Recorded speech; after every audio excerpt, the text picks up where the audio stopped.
Supreme agency आहे, national investigating agency स्थापन करण्याचा उद्देश काय होता की राज्य सरकारचे जे एजन्सीज आहेत ते सक्षम नाही आहे,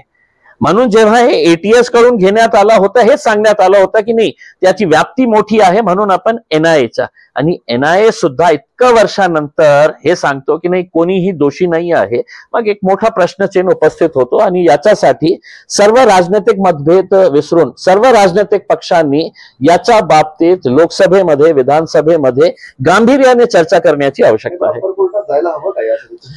मग कशाला नाही, म्हणजे अपर कोर्ट मध्ये जाऊन,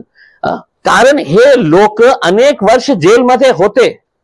आणि कोर्टाला असं वाटत नाही की म्हणजे हे कोणीही दोषी नाही आहे.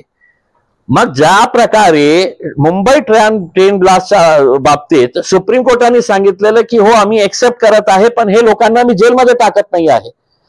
त्याच